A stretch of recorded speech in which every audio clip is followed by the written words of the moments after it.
ओम शांती. आज 30/4/2026 चे सद्गुरुवारचे महावाक्य. आज बाबांनी विशेष कुणाशीही वादविवाद करू नका, कुणाशीही डिबेट करायचा नाही आणि वेळ वाया घालवायचा नाही, यावरती प्रामुख्याने लक्ष द्यायला सांगितलं. आणि सत्य हे स्वयंसिद्ध असते, त्याला सत्याला सिद्ध करायची गरज नाही. आणि ही एक वेगळी युनिव्हर्सिटी आहे आणि बाबा आपली तिन्ही रूपामध्ये पालना करत आहेत. तर प्रामुख्याने बाबांनी या गोष्टीवरती लक्ष द्यायला सांगितलं. आणि मुख्य 7 दिवसाचा कोर्स भट्टीमध्ये बसणं, या गोष्टींनाही बाबांनी आज विशेष प्रकाश टाकला.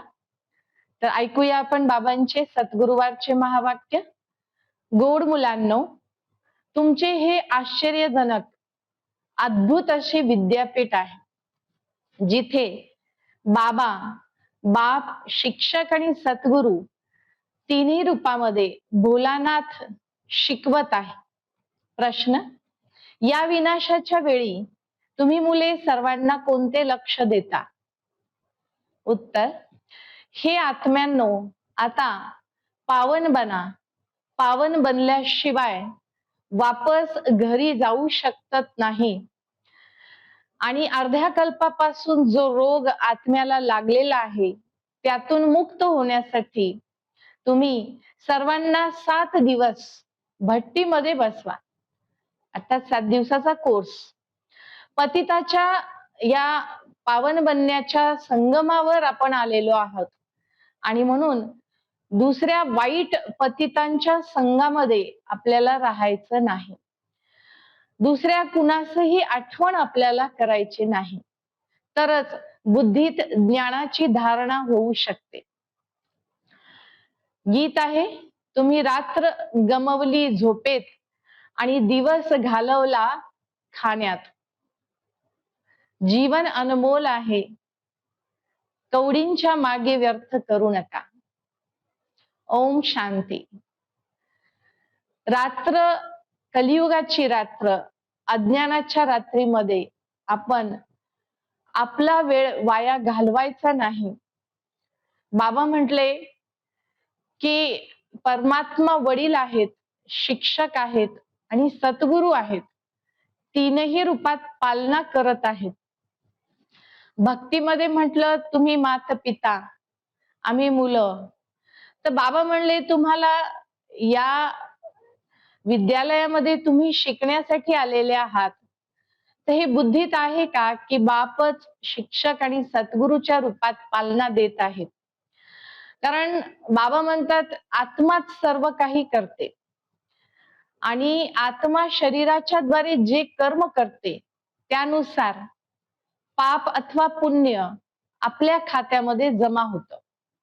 म्हणून आत्मा इंद्रियांच्या द्वारे अभ्यास करते, आत्मा इंद्रियांच्या द्वारे कर्म करते आणि शरीरावर नाव आहे, आत्म्यावर कोणतंही नाव नाही.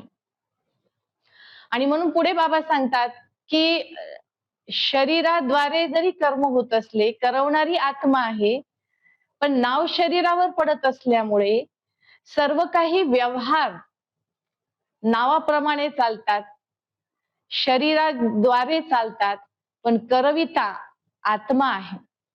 ही स्मृती आपल्याला ठेवायची आहे. सुरुवातीला जेव्हा आत्मा येते तेव्हा एकदम सतोप्रधान असल्यामुळे आत्म्यावर कोणत्याही प्रकारचा पापाचं ओझं नसल्यामुळे कुठल्याही प्रकारचं दुःख आत्मा भोगत नाही. आणि नंतर जसे जसे विकर्म होतात तसे तसे खात्यामध्ये विकर्माचं खातं वाढत जातं आणि मग ते आपल्याला भोगावं लागतं. नुकतीच वरून आलेली आत्मा दुःख भोगत नाही. म्हणून बाबा म्हणतात बिगडीला बनवणारा भोलानाथ शिव आहे आणि शिव आणि शंकर मध्ये फरक आहे, हे सुद्धा आपल्याला स्पष्ट करून सांगायचं आहे. कारण भक्तीमध्ये शिव आणि शंकर एकच समजलेला आहे. परंतु शिव आणि शंकर मध्ये फरक आहे. बाबा म्हटले तो स्पष्ट करून सांगा. पहिला फरक आहे दिसण्यामध्ये. शिव निराकार आहेत, शंकर आकारी देवता आहेत. शिव कल्याणकारी आहेत, कर्तव्यामधला फरक, आणि शंकरांकडे कार्य विनाशाचं दिलेलं आहे. तसंच शिव जे आहेत ते सूक्ष्म परमधाम निवासी आहेत आणि शंकर हे सूक्ष्मवतनवासी आहेत. शिव रचयिता आहेत आणि शंकर ही त्यांची रचना आहे. तर बाबा म्हटले शिव आणि शंकर मधला फरक करून स्पष्ट सांगा. जुने शरीर, जुने संबंध आता सोडायचे आहेत, कारण आता नवीन दुनिया स्थापन होत आहे. नवीन दुनियेमध्ये आपल्याला मन लावायचं आहे. मन आणि बुद्धी आता ह्या जुन्या दुनियेमध्ये अडकवायची नाही. त्यावरतीही बाबांनी प्रकाश टाकला. नवीन घर बनल्यानंतर जसं जुन्या घरामधून बुद्धी निघून जाते, तसंच आता ही जुनी दुनिया म्हणजे जुनं घर आणि सतयुग म्हणजे नवीन दुनिया. आपल्याला आता या जुन्या दुनियेला विसरायचंय आणि सतयुग नवीन दुनियेला आठवण करायचंय. म्हणून बाबा म्हणतात बाप आणि वारसा हक्क. वारसा हक्क म्हणजे सतयुग, याला आपल्याला आठवण करायचं आहे.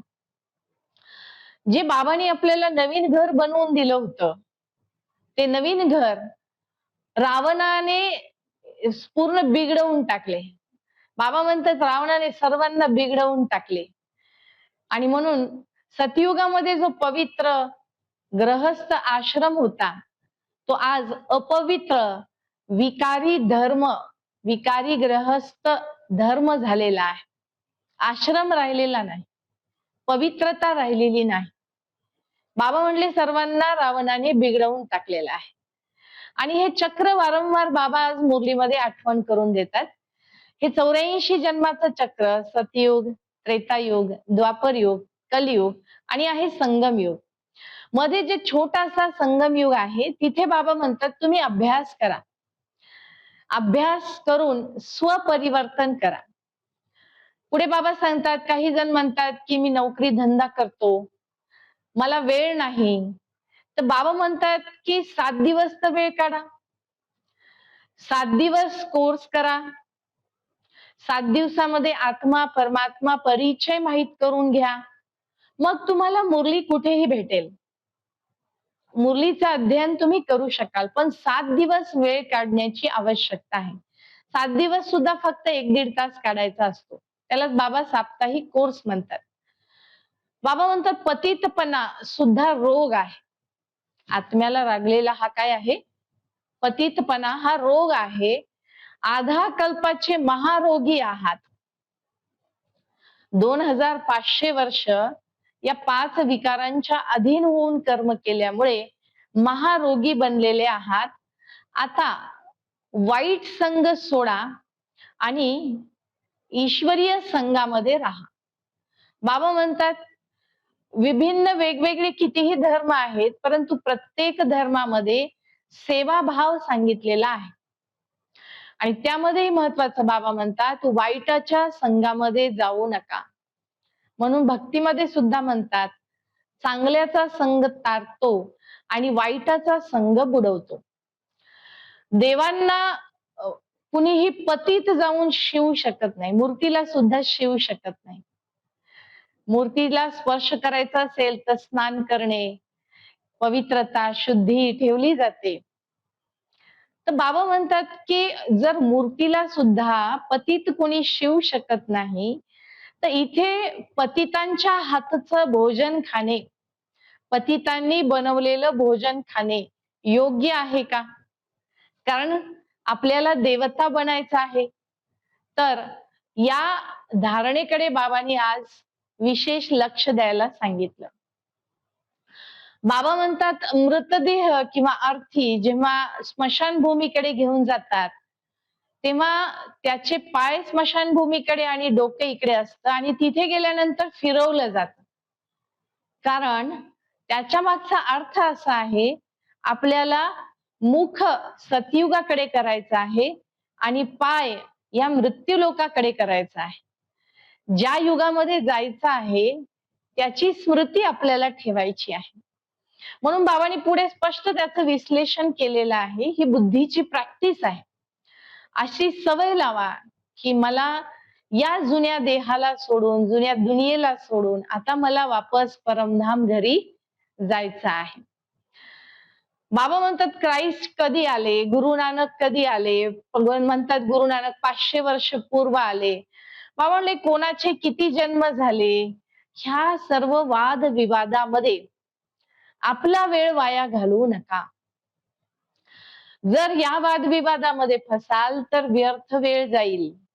म्हणून बाबांनी स्पष्ट सांगितलं की आधी आत्म्याची कमाई जमा करा, या वादविवादामध्ये आपला वेळ वाया घालवू नका. पुढे बाबांनी हठयोग आणि सहज राजयोग यामधला फरक सांगितला. हठयोग म्हणजे आपण वेगवेगळे आसन प्राणायाम जे केले, आणि सहज राजयोग म्हणजे कार्यव्यवहार करत असताना मन आणि बुद्धी एकाग्र करून परमात्मा पिताची आठवण. बाबा म्हणतात पुजारी पतित आहेत, पवित्र देवतांना स्पर्शही करू शकत नाहीत, परंतु आजकाल एक रसम रिवाज पडून गेलेली आहे. पुजारी सुद्धा अपवित्र बनतात, विकारी बनतात आणि देवांची पूजा करतात. हे एक पद्धत पडलेली आहे. परमात्म्याला सर्वव्यापी म्हणणं ही सर्वात मोठी चूक आहे. हे सुद्धा बाबांनी आज स्पष्ट विश्लेषण करण्यासाठी सांगितलं. बाबा म्हणले हे दुनियाच पूर्ण आता भस्म होणार आहे, होलिका होणार आहे आणि यामध्ये शरीर सुद्धा समाप्त होणार आहे. म्हणून ही बेहदची होळी, मोठी होळी आता होणार आहे. म्हणून जुने संस्कार जर आपण संपवले नाही तर आपलं पद भ्रष्ट होऊ शकतं. उच्च पद प्राप्त करायचं असेल तर आपल्याला आता स्वतःच्या प्रत्येक कर्मेंद्रियांवर लक्ष देण्याची गरज आहे. जुन्या संस्कारांना संपवण्याची आवश्यकता आहे. या सर्वांचं विस्तृत विश्लेषण आज बाबांनी महावाक्यांमध्ये केलेलं आहे. अच्छा, गोड गोड मुलांप्रती मातपिता बादबदाचा सुमधुर आठवण, सुप्रभात आणि नमस्ते. आत्मिक पित्याची आत्मिक मुलांना नमस्ते. आपणही म्हणायचे आत्मिक मुलांची आत्मिक पित्यास नमस्ते नमस्ते.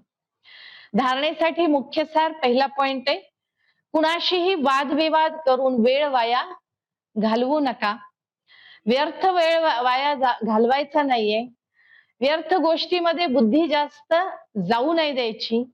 जितके होईल तितके आठवणीच्या यात्रेमध्ये राहायचं आहे आणि आपलेच विकर्म विनाश करायचे आहेत.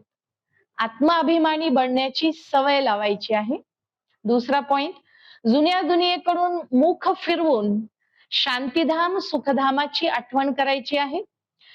नवीन घर बनत आहे तर जुन्या दुनियेतून मन काढून टाकायचे आहे, सवय लावायची आहे. आजचं वरदान, ईश्वरीय कुळाच्या स्मृतीद्वारे मायाचा सामना करणारे सदा समर्थ आत्मा भव.